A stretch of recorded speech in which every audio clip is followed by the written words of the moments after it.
Vocero Hispano. The past few days and the last week, we've been meeting many candidates, and today I have Joseph Alfonso, who is running for the Congress in District 4.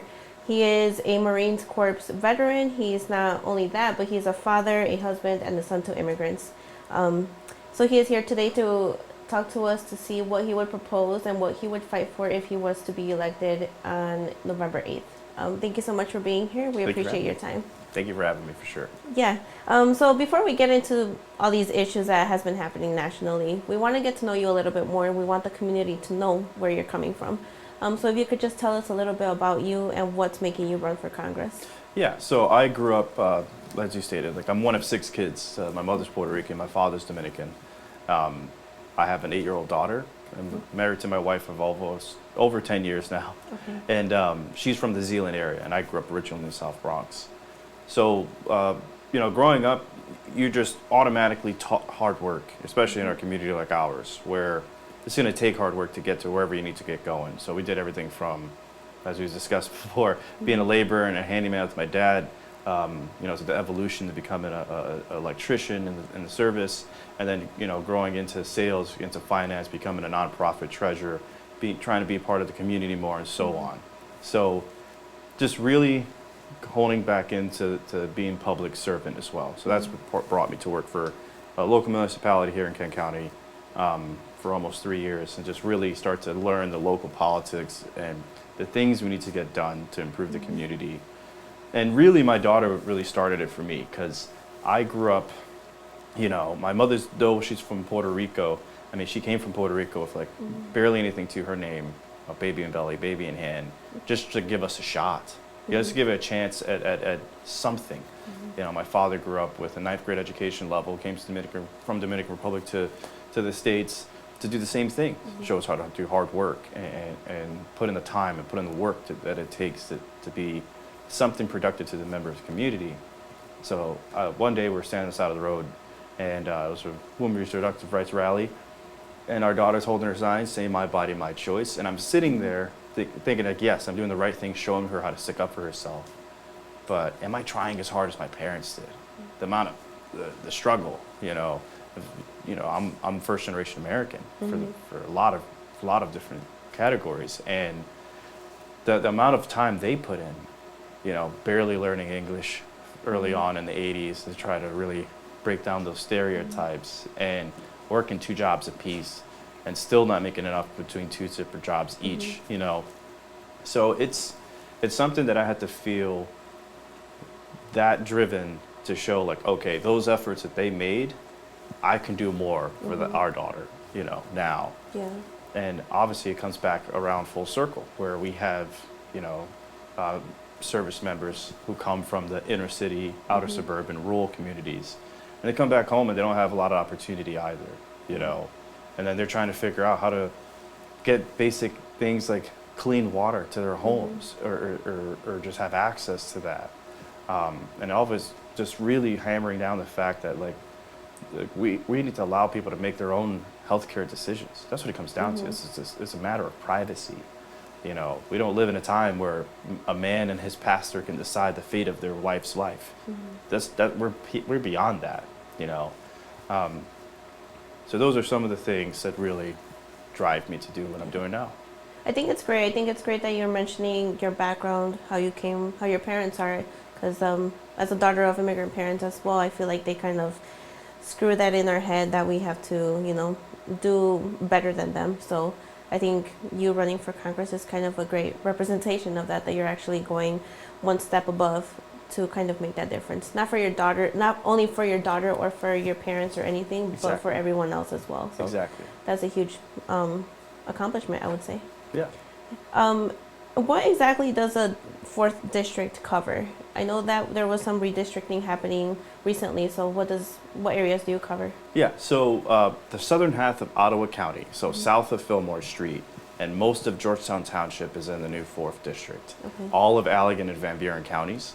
The northern tip only of Berrien County, so like 2 precincts in Lincoln Township, all the way through, St. Joe, Benton Harbor, Waterville, and so on. And it cuts across to most of Kalamazoo County, which is like from Alamo down across diagonally to Climax Township, that entire, most of the top block. And then the northwest corner of Calhoun County, you know, you have Battle Creek, Springfield, Emmett, Penfield Townships, that whole northwest corner. Okay. So that's all in the new 4th district for Congress. Okay. And we were talking about immigrants, and I just wanted to see your standpoint of things. If you were to be elected for Congress, how would you support the immigrant community? Yeah, for starters, we need to start making real improvements to the H-2A and H-2B programs. I mean, oftentimes we've come across many people, you know, family and friends who've had issues with their employees who want to work in construction, but they have to wait 5 years after getting an agricultural visa to switch over to construction.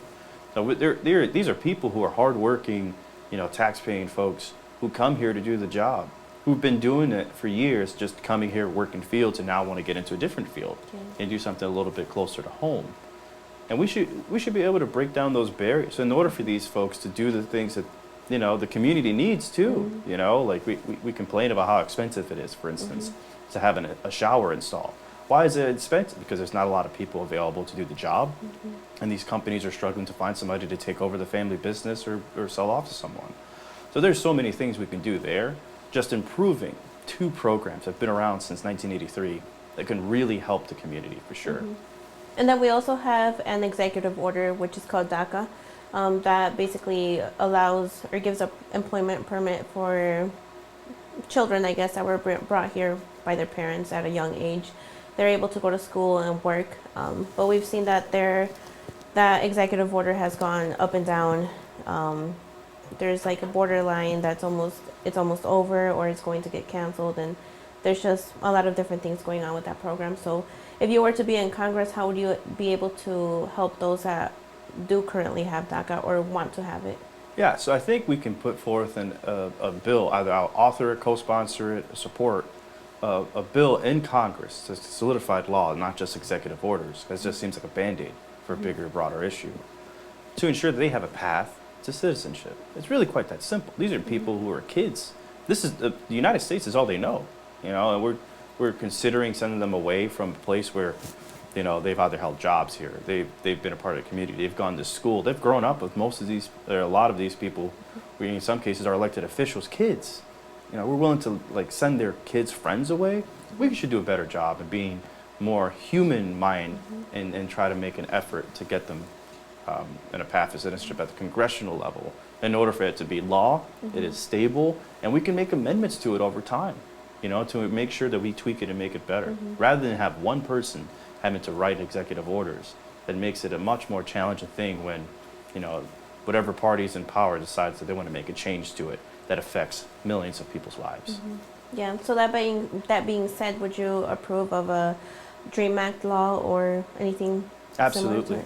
Absolutely, because again, these are people who have been here for years, and, you know, coming back to my roots, they were here just to get a chance. You know, why are we trying to take away the American dream of opportunity? You know. And I also mentioned that you're a veteran, so I wanted to learn a little bit more of how you would support that specific community. Yeah, so there is a lot of programs that are out there that veterans don't know about, you know, so it's going to require bringing all those programs to the forefront and taking it out to the local communities, because a congressional representative should be the kind of go-between between like the federal programs that are available in order to connect the local communities to support those veterans, right? Because, you know, even being a congressional representative, you're still one person. You might have 5, maybe 10 people on your staff in the community. But that's still not going to be enough to service nearly 30,000 veterans or surviving members of veterans in the community. So working with those counties and just trying to figure out what programs are going to be able to be implemented, what services they qualify for, and really just keeping them in the loop. You know, whether it be a newsletter, emails, something, in order for them to get really well acquainted of everything they qualify for, and not having to have, you know, guys out there struggling with either PTSD, health issues, and not really knowing what to do, where to go. Yeah, I have heard that there are many resources. It's just the fact that many of them don't know how to get them or that they even qualify. So I think that is a big issue that has to be more well known. Yeah, absolutely. The other thing I wanted to mention is of gun safety. We know that there's there has been a lot of school shootings over the years, and guns, I think, is one of the main issues that has been brought into that. How would you go about the whole gun safety issues when there's people defending that they have their amendment rights, but it's bringing more tragedies here nationally? Exactly. So, I'm a gun owner myself and a Marine Corps combat veteran, but I also believe that you should have some type of gun safety training prior to getting your firearm, just to ensure that you have done the proper steps, you know how to properly lock your weapon, you know how to properly clear your weapon, all these things. But make it a process where it's more than just a Saturday class for 8 hours. You know, make it a few hours, make it a 40-hour class, what have you. But you have to complete those 40-hour safety classes in order for you to get your firearm. Now, it's not like, you know, a gun grab situation or anything like that. What it's basically doing is making it a heck of a lot harder to just get a weapon. You know, you go to Cabela's with an ID and you can buy a firearm. Like, it's pretty simple and pretty basic, and I understand you have a Second Amendment right to keep and bear arms, but we should also keep and bear arms safely. You know, these are basic safety measures that I think a lot of people that I've been talking to on the trail over this last year can agree on. You know, because I want to go to the gun range and come home too. But there are people who go to these ranges who are able to just get these firearms, no safety training, you know, no idea on how to clear their weapon if it's jammed up, and no, like, you know, gun awareness. It's just flagging people or pointing their weapon at people that are not in their fire line or against each other themselves. So it's really hammering that. I think it's going to help at least try to slow down the issues that we're facing now. You know, because people like to say, you know, bigger cities have issues, you know, Chicago, New York. They like to use that example, right? But you can go outside the city and buy a firearm and bring it in. So that's not really that city's issue. It's a federal issue that we have to actually try to solve right away. Yeah, and I mentioned the whole school shootings situation. So as far as it comes to education, how would you provide, as congressman, if you were to be elected, more safety to students and staff within the schools? I think that's going to be a part of a bigger process, you know, because it's not just going to be at the federal level, it's going to be at the state level as well. And we're starting to get away from federal and local control of this particular topic. So being supportive of initiatives to help prevent and stop those from happening, that's going to be paramount. Now, it's going to be a challenge because you have to work with the local communities, you know, your sheriffs, your local police, your state officials, to try to implement some types of policy and procedure that protect these schools and protect these kids from being harmed. You know, I mean, after Uvalde, my wife and our daughter goes to a minority strong school just to keep her aware of her surroundings. And we didn't send her to school for a while. Yeah. You know, and that's recently too, this year. So, like, we have to start working together on this topic and stop thinking that, you know, a firearm is going to be more important than your grandkid's life, your kid's life, you know. Yeah, and I have heard of many parents that have been very concerned. They also did keep their student or their child at home instead of sending them home, to school. So I know that that's a huge issue that has to be brought to the table at least. Absolutely. So, and one last thing before we end is the whole, we have the Proposal 3 that is also going to be available on our ballots this year. So what are your thoughts or your views on that specific issue, which is abortion? Yeah, so it is something that solidifies Roe in the state's constitution. And I'm 100% supportive of it, mainly because we have a thing called the First Amendment, freedom of speech, but there's also in there we tend to forget is freedom of religion. That we're going against people's religious beliefs by stepping into their exam room and as a government officials. We can't have that problem, you know, because they can say that, you know, a woman doesn't have a right to decide if a child should live or die, but our state has over 13,000 kids in the foster care system. There's barely enough funding to keep it going.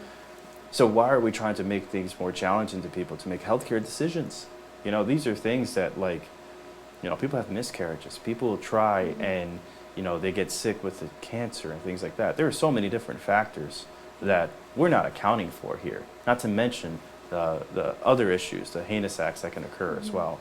So it should be something that we pass, because this was settled law for 50 years. And rather than trying to just acknowledge this settled law, we're trying to rehash this issue and avoid talking about the things that can improve people's lives. Because Roe got overturned. Did wages go up? No. Did healthcare go down? No. Did school system get better funding? No. Did college get more affordable? No. These are problems that people are feeling right now, and rather than try to solve those problems, they're trying to bring up old stuff that doesn't exactly help the community. Yeah, and one thing I wanted to emphasize too is that I think many politicians kind of focus on just the simple fact that it's abortion.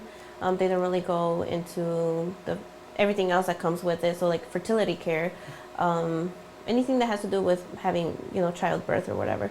So I think it's important for people to know that it's not only abortions, it's also all these fertility issues that could happen. Yeah, neonatal care, having a lactation nurse available to you, and giving birth. These are all costs. We have to pay for these things, and even after, if you have insurance, I've seen on average people pay $15,000 to have a baby. You want to have put people in debt for having children, but then tell them that they have to have those children. And you're not trying to actually solve anything doing that. Yeah. Is there any other issues that you would like for me to focus on or mention, or something that you want to say or let the community know? I think it's important that we start really coming together now. We're at a pivotal point in our country where we need people who are going to move us forward and not try to put us back. We need people who are going to show up, who are going to be either open again to praise or criticism, because that's the role you're supposed to take here. And I think it's going to require somebody like myself who's willing to put in the work, willing to put themselves out there, and just be willing, to listen and really put the power back in the people's hands, because that's what we need right now. We don't need career politicians, right? We don't need people who have had all the opportunity in the world over the last few years to do something about the issues that are affecting us. There are a lot of issues, no question, but we need those who are going to not only be able to work on those issues, but not have to hear somebody else's story and have the lived experience to go with it. Okay. One last thing before we end. Why do you believe that people should vote for you this Tuesday that's coming up? I believe this is an opportunity to bring somebody who comes from your community. I'm not a millionaire. I'm not a career politician. I'm as working class as it gets. And I know the struggle from, trying to figure out are we going to have enough dinner to go around that night to, I have to work extra hours to make sure I'm caught up on bills. These are all struggles that a lot of our elected officials don't have, because most of the members of Congress' average salaries or net worth is $1 million or more. How can we have people who are worth that much money make decisions about people who are making barely $50,000 a year and making ends meet? So I'm here to be a part of the solution, and I know what the problems are because I've lived those problems. Okay. Thank you so much for your time. We wish you the best of luck, and we're just days away, so good luck. Yeah, thank you so much for having me. Yeah. If you want to know more about Joseph, you can visit his website at josephAlfonso4congress.com. And he also has a Facebook page that is Alfonso for Congress, and I see he also has a Twitter, which is Alfonso for Michigan, so it's MI4, the number 4. So to see if you are registered to vote in the state of Michigan, you can visit michigan.gov/vote. You're not able to register anymore online, but you can visit your clerk's office and you can vote right then and there. You can register at the same day of elections, which takes place on November 8th. For more interviews in English and Spanish, you can visit elvocerous.com. You can visit our YouTube page, El Vocero Hispano TV, and our Facebook page, El Vocero Hispano.